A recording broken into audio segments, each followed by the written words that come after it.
In the Ardennes Forest of Belgium, a chilling legend persists about the Phantom Battalion, a British infantry unit that vanished mysteriously during World War II. Years later, a group of researchers and ghost hunters set out determined to uncover the truth about their fate. But they would soon realize something far more dangerous than war awaited in the shadows of the deep woods. Ardennes.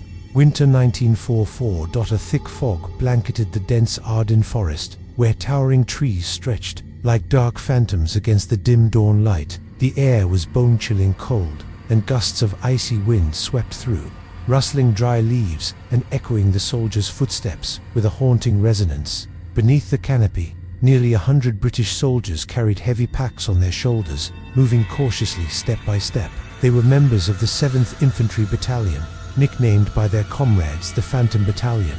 The name came not only from their ability to move silently like shadows, but also from the mystery that surrounded them after the most dangerous missions. Lieutenant James Fletcher, the battalion's commander, scanned the faces of his men before giving orders. "Our objective is to destroy the German defensive system here, along the Ardennes Forest line. We must act swiftly and precisely. Leave no trace. No one is allowed to break formation." The soldiers' reply echoed in the freezing air. "Yes, sir." They pressed deeper into the forest, closing in on enemy-controlled territory. From the moment they stepped into this area, the atmosphere grew heavy and suffocating.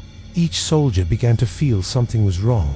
A vague premonition made Special Reconnaissance Officer Sergeant David Harper halt and listen closely. "There's a sound," he whispered, eyes scanning the shadows, but only the wind rustling and dry leaves falling answered him. Lieutenant Fletcher signaled to move on. Gradually, strange whispers crept through the air like distant cries for help echoing from the ancient woods. Some soldiers began to look around in panic. Others claimed to see faint, ghostly shapes drifting in the mist. Sergeant Mark Davies whispered to his comrade, "Do you see that? There's something not human here."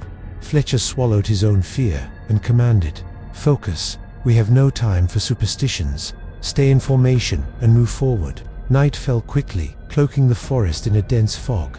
The trees stretched out like gigantic shadows in the darkness. The soldiers set up a temporary camp, but none dared to sleep deeply. The wind moaned like a long lament among the branches. Suddenly, a piercing scream shattered the night, startling the entire battalion. Sergeant Harper vanished without a trace after the scream, leaving only his backpack dropped on the ground, swaying gently in the wind. The wails grew louder, panic spreading among the troops, but Lieutenant Fletcher ordered calm. "Nobody leaves their position. Anyone who disappears will be found immediately." The long night dragged on, swallowed by darkness and invisible terror. By dawn, only 70 soldiers remained. On the following days, their numbers continued to dwindle. They spoke of ghosts, mournful cries from unknown sources. Each patrol sent out saw someone fail to return. Finally, after 3 weeks, the battalion vanished completely from the war's map. No one knew their fate. The legend begins, in a nearby Ardennes village. Locals recounted that on windy winter nights, the footsteps of soldiers could be heard within the forest. They called them the Phantom Battalion, the ghostly souls of British soldiers who never left this deadly woodland. People said the forest was cursed. Anyone who entered would be haunted by the battalion's spirits. Unable to escape, a voice told the tale as if daring the listener. "Have you ever heard of soldier ghosts, phantoms who never find rest? This is the story of the Phantom Battalion soldiers who disappeared, leaving behind a spine-chilling secret in the shadows of the Ardennes Forest." Years passed since the mysterious disappearance of the Phantom Battalion. The Ardennes Forest remained silent and cold. Villagers dared not venture deep, especially after nightfall. Whispered stories of British soldier ghosts still circulated in pubs and small churches, sending shivers down the spine of anyone who heard them. One cold evening, Henry the village elder sat by the fire, recounting to the youth what he had witnessed when he was young. Scouts often passed through, but they always returned with terrified eyes. Speaking of shadowy figures dressed in wartime uniforms moving silently through the trees, he said, "Once I saw a group of soldiers suddenly vanish in the forest, leaving only screams echoing. No one could explain it. This forest is not just wild beasts here, but the souls of the dead, never at rest." The villagers believed the Ardennes Forest was not only a bloody battlefield, but a cursed land. Rumors spoke of an ancient ritual, performed here, binding the warrior spirits to wander forever, denied passage to the afterlife. As time went on, even the military could find no trace of the battalion. Every scouting mission or search operation ended in failure. They said those who entered the forest with greed or fear never returned. Renowned military historian Thomas Caldwell once came to Ardennes to study the historic battle. He discovered old documents recording that the battalion was not only captured by the enemy, but also entangled in inexplicable supernatural phenomena. A diary found in the British military archives read, "Ghosts appear constantly. They belong neither to our side nor the enemy. They seem like souls yearning to be freed, but trapped in this deadly forest." Caldwell believed the disappearance of the Phantom Battalion was not simply due to war, but linked to an ancient curse hidden within the forest. Not only locals and researchers, but even explorers and ghost hunters avoided Ardennes. They told of getting lost, eerie cries echoing in the night, fleeting shadows that disoriented and terrified them. Some returned with relics, old infantry footprints, rusty guns, and gear remnants of the lost battalion left behind in the woods. But the most terrifying stories were about the appearance of soldier ghosts, endlessly wandering, calling for help with painful screams echoing through the darkness. The legend of the Phantom Battalion spread, becoming one of Europe's most classic ghost stories. Anyone who dared enter Ardennes to investigate faced not only the harsh wilderness, but also invisible forces lurking in the shadows. And because of these mysteries, a modern investigative team comprising an archaeologist, a supernatural researcher, and ghost hunters decided to venture deep into the forest, determined to uncover the fate of the Phantom Battalion and reveal the truth behind the curse that has shrouded this land for decades. In 2021, a special investigation team gathered at a small cafe in Brussels, the capital of Belgium. They came from different fields but shared one goal: to uncover the mystery of the Phantom Battalion. Leading the group was Thomas Caldwell, a military historian with experience studying dozens of major battles from World War II. Beside him was Emily Harper, a supernatural researcher who had taken part in numerous paranormal investigations across Europe. Along with them were Mark Reynolds, a famous ghost hunter known for capturing strange phenomena on his professional cameras, and Sarah Lee, a freelance journalist eager to produce a groundbreaking documentary. In a minimalist meeting room, Caldwell spread old maps and time-worn documents across the table. He recounted the information he had gathered from military records to villagers' testimonies from Ardennes. Everyone listened intently, their eyes filled with curiosity mixed with a hint of fear. Emily stared deeply at the map of the Ardennes Forest, pointing to a remote area where most reports of the battalion's disappearance were concentrated. She said, "From what I've researched, this area is not just an ordinary forest. It was once a site for ancient Celtic tribal rituals. This might be related to the curse we've heard about."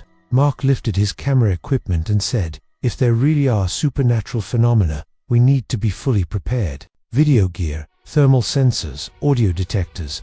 I'll bring everything necessary to capture any sign." Sarah nodded in agreement. "This will be the biggest story of my career. But I don't want anyone to get hurt. We need a detailed plan."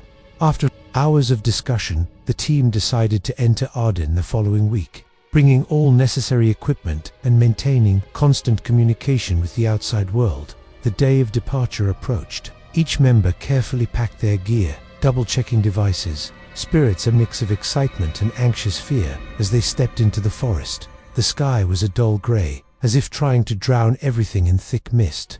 The biting cold seeped through their layers, but no one dared to stop. With every step deeper into the woods, the bird song and insect noises gradually fell silent. A heavy, invisible pressure seemed to pull them into another world, a realm where past and present intertwined, where the battalion's ghosts still roamed. Emily raised her recorder and whispered, "Listen. We don't know what awaits us." Ahead, suddenly, strange sounds echoed from afar, hurried footsteps, and the faint crackling of gunfire in the night. The group froze, eyes turning toward the source. Mark switched on his camera, watching the vague movements in the fog. Figures in old military uniforms flickered in and out among the tree trunks, vanishing as if they never existed. A chill ran down everyone's spine. They all felt the presence of something beyond this world, and so the journey began, seeking the truth about the Phantom Battalion and confronting the restless ghosts that never found peace. The Ardennes Forest seemed to swallow every sound the team made. Their footsteps stirred thick layers of decayed leaves, echoing coldly in the silent space. No birds sang, no streams flowed, only heavy breaths and marks. Sensitive electronic devices clicked quietly. They pressed on, following old trails marked on their map, places noted for frequent Phantom Battalion sightings. Suddenly, Emily stopped, her eyes flashing with suspicion. "Something's wrong," she whispered. "I just felt the temperature drop, far below normal." Mark checked his thermal sensor screen, nodding. "Right, there are deep cold spots, like a freezing void surrounding us." The group started sensing the presence of ghosts, invisible to the naked eye. Their flashlights illuminated empty spaces where darkness thickened unnaturally. Sarah shivered. "It feels like someone's watching us." Before she finished, whispers rose, mingling with the cold wind, faint cries for help, drifting from another world. "Listen," Thomas said, his voice low. "That's the echo of the departed." The team fell silent, letting their ears tune into the mysterious sound. The whispers grew clearer, as if dozens of voices were trying to convey something. Mark kept recording video and audio. Nan-stopped. Suddenly, a shadow flickered past their side, making everyone spin around. But there was only empty air and rustling leaves. "We're not alone here," Emily said, voice trembling. "Those are the battalion's ghosts." They ventured deeper, searching for any remaining physical evidence from the war. Thomas soon spotted an old helmet half buried beneath the leaves. "This belonged to a soldier," he said, carefully lifting and wiping away hardened dirt. "It's been here for decades." Nearby, they found a torn piece of green fabric, part of the British infantry uniform worn during the war. Sarah bent down, picking up a yellowed, tattered paper. "It looks like a letter," she said, eyes glued to the faded writing. "Let's see. The group gathered close, holding their breath. The handwritten note, in shaky script, read, "We have been trapped in this forest for days. The Germans surround us on all sides. Escape is impossible, but worse than that, the Phantom, it comes at night, taking us one by one, filling us with terror. Those who die are never at rest. If anyone finds this letter, warn them not to come here." A cold wind swept past, stirring scattered belongings on the ground. Mark turned his camera toward the forest, where thick darkness slowly shifted, as if forms silently approached the team. "We must be careful," Thomas said sternly. "These souls aren't just lost, they are cursed." The first night in the forest passed in extreme tension. Every little noise startled them. None dared to sleep deeply, eyes wide open, listening to the strange sounds all around. The darkness in the Ardennes Forest was not just mere absence of light. It felt alive, swallowing every ray and every emotion. As the night deepened, strange sounds grew clearer, and the presence of ghosts became undeniable. Mark held his camera, sweeping the lens around their makeshift camp. Suddenly, the group's flashlights flickered off for a moment, then flickered weakly back on, as if pulled by some unseen force. The team froze, silent, except for the crunching of dry leaves being trampled somewhere deep in the woods. Suddenly, Emily screamed as a faint figure in an old military uniform emerged between the trees. The ghost said nothing, just stood there, its empty eyes staring straight at the group. That's a soldier," Emily whispered, her voice trembling. The ghost began to move closer, bringing a bone-chilling cold that seeped into their very bones. Sarah shuddered, trying to stay calm but unable to hide her fear. Thomas forced himself to speak. "Don't panic. Maybe they're trying to send us a message." But before anyone could react, the ghost vanished into the cold air, leaving behind a sharp, icy wind. Immediately, a series of terrifying screams echoed from deep in the forest, sounds of fierce battle long past. Gunshots, cries of pain, and pounding footsteps surged relentlessly. Panic-stricken, the group scrambled for shelter, but ghosts began to appear scattered around the camp. Others emerged, their faces etched with pain, anger, and despair. Mark noticed a scratch on one member's arm, though no one had seen anything that could have caused it. "They're touching us," Mark said anxiously. Emily tried to record the eerie sounds, hoping to decode the whispered voices. Suddenly, the recorder picked up a voice. "Help us. Free us." Thomas quickly said, "This might be our only way out. They're trapped, cursed. If we don't help them, we'll be the next victims." Despite her fear, Sarah agreed. "We must find the origin of this curse and break it." The team pressed deeper into the forest. Despite the increasingly aggressive spirits, they had to find an object or place linked to the ancient ritual that birthed the curse. Meanwhile, the ghostly soldiers lingered reminders that the war never truly ended here.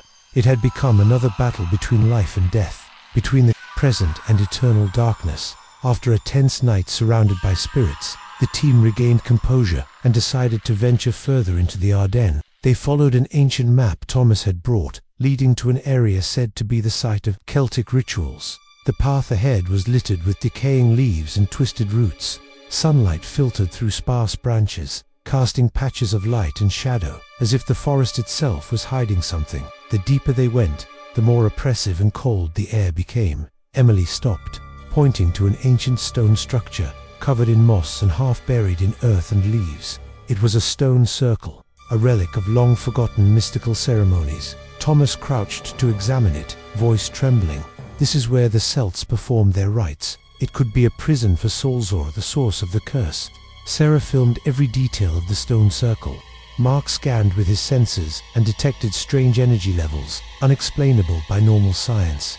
The air felt suffocating, as if an invisible force was present. Suddenly, a cold light flickered within the stone circle, accompanied by distant echoes that sounded like calls from the spirit world. The group fell silent, fear mingling with curiosity. Thomas stepped forward, firm. We may be standing at the curse's origin. While observing, Emily spotted a metal object half buried in the ground, a small, old, dusty box. Carefully, they opened it to reveal a handwritten letter and a black stone artifact shaped like an ancient symbol. The letter, written in Old English, trembled with desperation. Whoever finds this, beware. This is a symbol linking the living world and the dead. It is cursed by warrior spirits who cannot find peace due to guilt and pain. If this symbol is not destroyed, the curse will never end. A sudden cold wind blew, shaking the leaves like ghostly hands, beckoning. The soldier ghosts appeared clearly around them. Screaming in pain and fury, Bach raised his camera, capturing the chaotic scene. Sarah whispered, "We have to destroy this, or everyone will remain in danger." Thomas looked around, knowing this was the decisive moment. He leaned over, took a small hammer from his bag, and prepared to smash the stone symbol. The moment the hammer struck, a piercing shriek echoed through the forest. Cold light swept the area, and the ghosts were sucked into the box, vanishing gradually. Silence returned strangely, broken only by the team's relieved breaths. Emily softly said, "It seems the curse has been broken." But when they turned back, the way out of Ardennes Forest was no longer clear. The dense woods twisted, trees contorted, and the light dimmed. Sarah's voice chilled. "We might not escape here as easily as we thought." Right after the ancient symbol was broken, the space around the investigation team shifted strangely. The Ardennes Forest, already cold and gloomy, now felt fiercer, with trees twisting like invisible hands trying to hold them back. A chilling howl echoed everywhere, cries of despair mixed with hatred from souls trapped without release. The soldier ghosts appeared clearly, but this time, they didn't just stand still or flicker briefly, they attacked directly, charging the team. With terrifying supernatural strength, Mark struggled to turn on his camera, but the device kept glitching, the light flickering erratically. Emily and Sarah were surrounded by ghosts, feeling icy hands touch their skin, causing real pain. Thomas shouted, "We must hold firm. If they gain the upper hand, we'll never escape this place." The team worked together, dodging and weaving, searching for a way out of the encirclement. They ran through thick underbrush, but every step seemed hindered, the trees twisting as if to trap them. Sarah yelled, "We need to reach the old exit. It's our only way out." Thomas urged, "Move fast, don't let the ghosts catch up." In the chaos, Mark spotted a faintly glowing object beneath rotting leaves, a rusty infantry badge. He grabbed it and shouted, "This is the key. These things might help us." Emily suggested, "Maybe we need to gather the soldiers' belongings, like a way to calm their spirits." Quickly, the group collected scattered relics, running while trying not to separate. Ghostly screams and footsteps chased them closely. Near the forest edge, sunlight began filtering through the trees, bringing a glimmer of hope. But the forest's exit seemed barred. Trees suddenly twisted, forming an impassable wall. Thomas knelt, panting, then looked at the others. "We must break through this wall with willpower and courage. The curse ends only when we conquer our fear." Emily, Sarah, Mark, and Thomas joined hands, yelling a powerful cry of unity and determination. Suddenly, the wooden wall cracked open. Sunlight flooded in. The group sprinted through, hearts pounding, not daring to look back. Stepping out of the Ardennes, a wave of relief washed over them. The gentle breeze seemed to chase away the darkness, yet their eyes could not forget the image of those soldier ghosts, fallen men who could not rest. Sarah thought silently, "We escaped, but this story will live in the shadows of Ardennes." As the team exited the Ardennes Forest, the sunlight felt like a warm greeting, but none could forget what they'd endured. Exhausted, their minds still reeling with ghostly images and relentless screams, Thomas glanced back toward the dense forest, his eyes heavy with sorrow. "We broke the curse, but not all are freed," he murmured. "Those ghosts are souls trapped in pain and hatred. Perhaps they will always linger here, waiting for true peace." Emily nodded slowly, "And maybe their story will never end. These spirits are not just remnants of war, they're reminders of the terrible cost of sacrifice." Sarah, camera still in hand, said, "We can tell their story, make the world remember them, so their souls won't be forgotten. But we must also warn those curious enough to enter Ardennes." Mark added, "I captured everything: images, sounds. We'll make a documentary that haunts and delivers a profound message." But when they returned to the city, the shadow of Ardennes seemed to follow them. Emily began having strange dreams, soldier ghosts appearing at night, as if sending messages. Sarah received strange phone calls, whispers from unknown numbers. Mark spotted shadowy figures in footage, unexplained and eerie. Thomas, the oldest, pondered a greater secret. He wondered if the curse was truly broken, or just part of a longer chain of events yet unfinished. One night, as the group gathered to share their post-journey experiences, Sarah's phone vibrated. On the screen appeared a message from an unknown number. "They never left. They're still waiting. And you're next."